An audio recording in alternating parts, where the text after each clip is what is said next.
In today's video, we will solve the exercise 27, exercise 28, 29, and 30 from the chapter 2 of book Contemporary Abstract Algebra 10th edition by Joseph A. Gallian.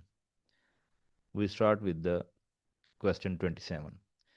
The statement is, prove that a group G is abelian if and only if AB whole inverse is equal to A inverse B inverse for all AB belongs to G. So, because the statement contains if and only if, so proof will be of two parts. First is direct part. We consider let G be an abelian group, and we know that AB whole inverse is equal to B inverse A inverse according to the Sock's shoe rule, and because the group is abelian, so we can write it as A inverse B inverse because G is abelian. Okay. Now the converse part,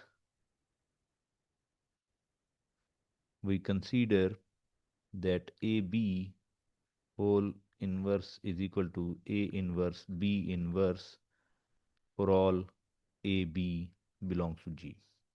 Now we have to show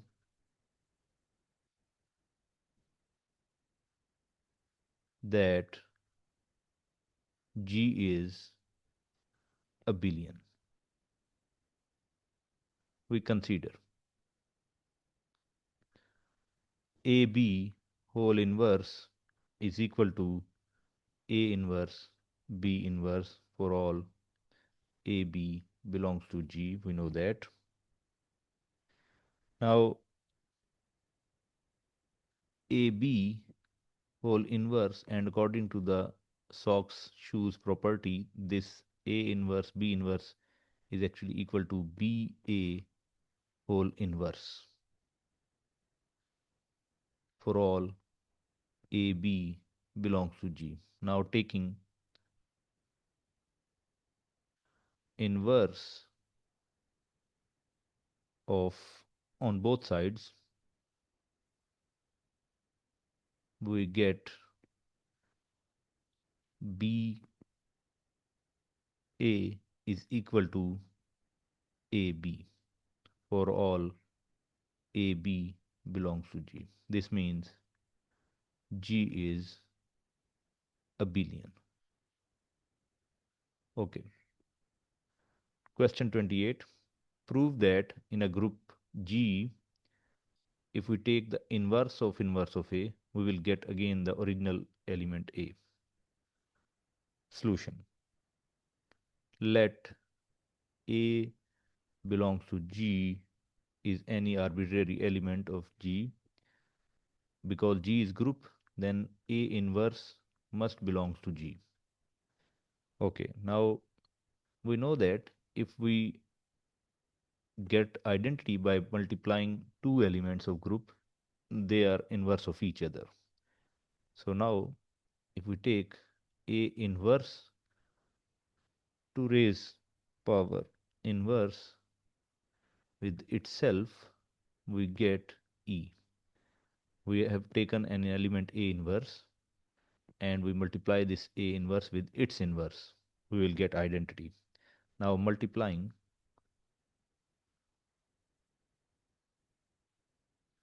both sides from the right side by A, we get A inverse whole inverse into A inverse into A is equal to E into A, and this will be identity, so we get A inverse whole inverse is equal to A, and that is what we want to prove. Since A is arbitrary, so A inverse trace power inverse is equal to A for all A belongs to G. Okay, we move to question number 29.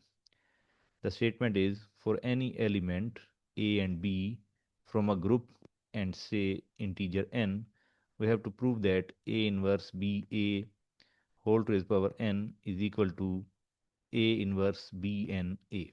Okay, we consider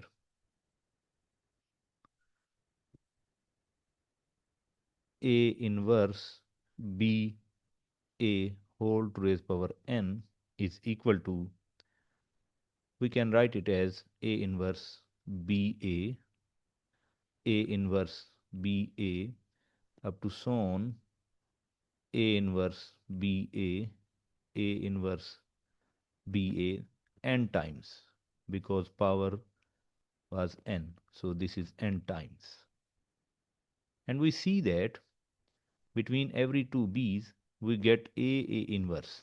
This one, and also same in the middle of the equation. So we replace this A inverse with the identity. We get A inverse B identity up to so on, identity B and A. And we see that this B appears n times. So this is equal to A inverse B up to so on B A, and this B is n times. And that is equal to A inverse Bn A, and that is what we want to prove. We move to the question 30. And the statement is if A1, A2, An belongs to a group, what is the inverse of A2, An? Means the inverse of the product of n elements. We consider A1, A2 up to so on An, and the product with An inverse, An minus 1 inverse up to so on A2 inverse and A1 inverse. And because associative law holds in a group, so we can remove the parentheses and we get A1, A2 up to so on An minus 1 An into An inverse An minus 1 inverse up to so on A2 A1. If we see this An and An minus inverse are multiplying, so instead of these two elements, because they are inverse of each other, we can put identity An minus 1 identity An minus 1 inverse up to so on A2 A1. Now we see we got the statement as A1 A2 up to so on An minus 1 into An minus 1 inverse up to so on A2 A1. And now we see that we are getting the product of two elements which are inverse of each other.